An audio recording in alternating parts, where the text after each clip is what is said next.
حي على الفلاح.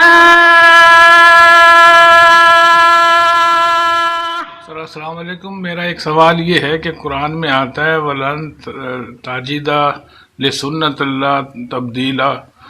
یہ بتائیں کہ کیا ختم نبوہ اس آیا کے خلاف تو نہیں ہے؟ یہ سوال کس نے کیا ہے؟ یہ بس ایسے لوگ کرتے ہیں جو ہمارے ملک میں منکر حدیث ہیں یا ختم نبوت کے منکر ہیں. منکر حدیث تو نہیں کرتے، یہ اصل میں منکر ختم نبوہ کرتے ہیں. اور یہ دو فرقے ہیں منکرین ختم نبوہ کے پاکستان کے اندر، اور ان میں سے ایک کرتا ہے اور ایک وہ بظاہر تو اس کا ہی دعویٰ کرتا ہے کہ میں جو ہوں ختم نبوہ کا قائل ہوں. بہرحال تو وہ اصل میں یہ کہتے ہیں کہ رسول اللہ صلی اللہ علیہ وسلم سے ما قبل تو انبیاء کا سلسلہ آمد کا جاری تھا، یعنی کہ نبی آتے رہتے تھے. تو اب رسول اللہ صلی اللہ علیہ وسلم تو آخری نبی ہو گئے تو رسول اللہ کی سنت تبدیل ہو گئی. اور یہ آیت تو کہتی ہے کہ بھئی کسی ہرگز لن جو ہے نا سختی کے معنوں میں، مستقبل کے معنوں میں استعمال ہوتا ہے ولن تجد. تو لیکن جن لوگوں نے سوال کیا نا تو وہ بھی اس آیت کو ایسے نہیں مانتے. تو آپ ان سے یہ پوچھ لیں کہ دیکھیے اگر آپ کے نزدیک یہ بات ہے کہ لن تجد لسنت اللہ تبدیلا، کہ اللہ کی سنت میں کوئی تبدیلی نہیں ہوئی، تو یعنی کہ ان کے نزدیک اس کا یہ نتیجہ نکالتے ہیں نعوذ باللہ کہ اب انبیاء ماضی میں آ رہے تھے تو مستقبل میں بھی آتے رہیں گے. لیکن تبدیلی تو ان کے وہاں بھی ہوئی ہے، اور بہت ساری چیزیں جو ہیں تو ان کے وہاں بھی تبدیلی ہوئی ہے. تو اس کو دیکھیں کہ کیوں ان کی تبدیلیوں کے لیے تو یہ آیت ان کے خلاف نہیں جاتی، اور ختم نبوت کے لیے وہ کہتے ہیں کہ ان کے خلاف ہے. ذرا ایک چند باتیں تو دیکھیں. پہلی تو بات یہ کہ منکرین ختم نبوت جن کا یہ ہمارے خیال میں جنہوں نے یہ سوال کیا ہے ان کی بات ہے. تو سوال پیدا ہوتا ہے کہ رسول اللہ سے قبل ان کے نزدیک کتب نازل ہوتی تھی، یعنی وقفے وقفے سے یا جیسے بھی ہو کتب نازل ہوتی تھی. اور لیکن یہ قرآن کو آخری کتاب مانتے. قرآن کے بعد جو ان کے مدعی نبوت ہے، جن کو وہ نبی مانتے ہیں، ان کو یہ نہیں کہتے کہ اس کے اوپر کوئی کتاب نازل ہوئی، اس کے الہامات کا ادھر ادھر سے نازل ہوئے، ان کو جمع کر لیا ہے، کتاب بنا لی ہے، مگر وہ یہ نہیں کہتے کہ قرآن کے مقابلے کتاب. تو بھئی اگر اسلام سے پہلے یعنی رسول اللہ سے قبل کتب نازل ہوا کرتی تھیں تو پھر قیامت تک کتب نازل ہونی چاہیے، اور وہ تو نہیں مانتے. اس کا مطلب کچھ نہ کچھ تبدیلی وہ ایک تو پہلی بات. دوسری بات یہ کہ ان کا یہ عقیدہ ہے کہ رسول اللہ کے بعد جو نبی آئے گا وہ رسول اللہ کا مہر اس کو لگے گی، اسٹیمپ اس کو رسول اللہ لگائیں گے تو جا کے وہ نبی بنے گا. لیکن رسول اللہ سے پہلے تو ایسا طریقہ تھا ہی نہیں، یعنی کہ نبوت کا جو سلسلہ رسول اللہ سے پہلے ہے وہ تو بغیر اسٹیمپ کے ہر نبی انڈیپینڈنٹ اللہ تعالیٰ ڈائریکٹ چوز کرتا تھا. تو ایک تبدیلی انہوں نے یہ کر دی کہ رسول اللہ مہر لگائیں گے. تو اگر یہ آیت کسی طرح کی تبدیلی نہیں چاہتی تو پھر تو جو رسول اللہ کی مہر سے نبوت کا مسئلہ ہے وہ تو پھر ممکن نہیں ہے. پھر تو قیامت تک ایسے ہی انبیاء آنے چاہیے جو کیا کہتے ہیں بغیر مہر کے ہوں.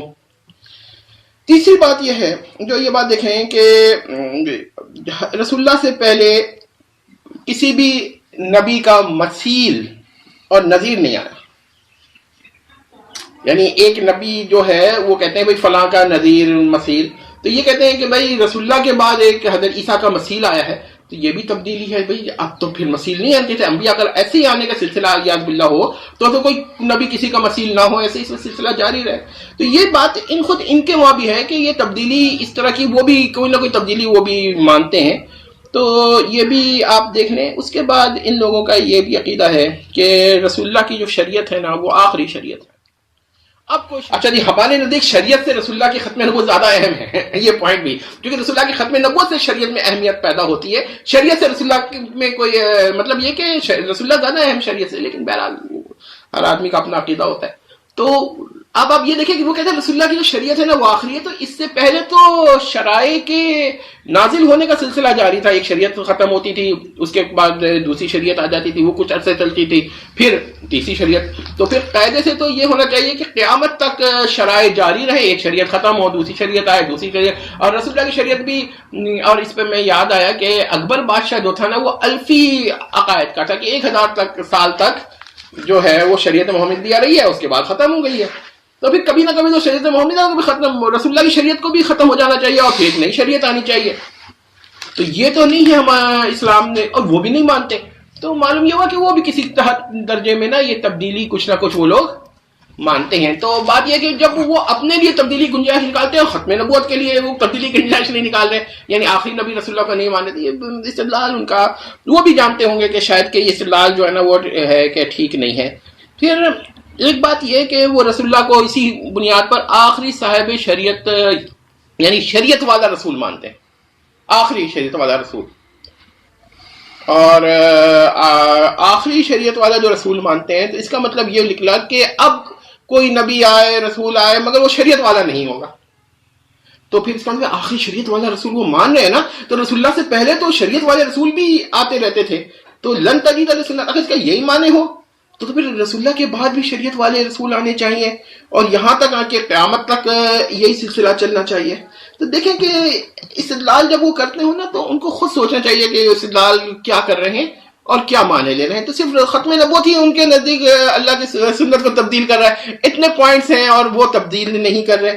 اسی طرح کیا کہتے ہیں, ایک چیز اور ہے کہ دیکھیے یہ بڑا اہم مسئلہ ہے, اور وہ کہ رسول اللہ سے قبل جو انبیاء تشریف لائے یا مبعوث ہوئے ان کے اسماء آپ دیکھیں کہ مرکب نہیں ہے. اب اس کا مطلب یہ کہ یہ سلسلہ بن گیا کہ اور کوئی دعویٰ کرے کہ نہیں بھائی کوئی نبی ہوگا مرکب, تو اسی دلیل بھی اس کے ذمے ہے. تو جب کیا کہتے ہیں اسماء ان کے مرکب نہیں ہے, تو اب اگر رسول اللہ کے بعد کوئی آدمی دعویٰ کرتا ہے اس کا اسم مرکب ہے. اب جیسے نا اردو میں سلیم حیدر, اب یہ مرکب نام ہے, عربی میں تو یہ دستوری نہیں تھا, اور انبیاء کے لیے بھی کوئی ایسا دستور ثابت نہیں ہے. یا اسلم خان یا زاہد خان, اس طرح کی بات کرو. تو اب آپ یہ دیکھیں کہ کیا ہوا, یعنی انہوں نے کیا کہتے ہیں مرکب, تو یہ بھی ایک تبدیلی کر دی خدا نے. کسی بھی درجے میں اگر کوئی تبدیلی نہیں تھی تو انبیاء تا قیامت ایسے ہی آنے چاہیے تھے سنگل نیم کے ساتھ. تو آپ یہ دیکھیں. اس کے علاوہ ایک اور بھی میں آپ کو مثال دیتا ہوں کہ دیکھیں رسول اللہ سے قبل ہر جو نبی آیا ہے وہ اپنی قوم کی زبان ہی تھی اس کی. اب رسول اللہ کے بعد جو اگر کوئی ایسا آدمی آئے جو ایک یا دو یا تین یعنی اپنی قوم کے علاوہ, تو یہ پھر یہ بھی ایک سنت میں تبدیلی ہے.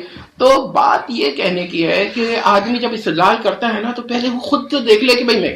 اچھا, اب آپ یہ سوال کر سکتے ہیں کہ ہو سکتا ہے کہ کوئی ایسا فرقہ ہو جو کہتا ہے رسول اللہ کے بعد شرائع بھی آئیں گی, جیسے اکبر کا عقیدہ تھا الفی, اور یہ بھی اس کا عقیدہ ہو کہ رسول اللہ کے بعد ایک صاحب شریعت نبی آئے گا, پھر اس کے بعد ایک اور صاحب شریعت نبی آئے گا, قرآن کے بعد ایک اور کتاب نازل ہوگی, اس کے بعد ایک اور کتاب, یہ سلسلہ قیامت تک جہاں وہ پھر وہ ذرا لیکن یہ آیت تو کہ کسی نے مانے نہیں لیا.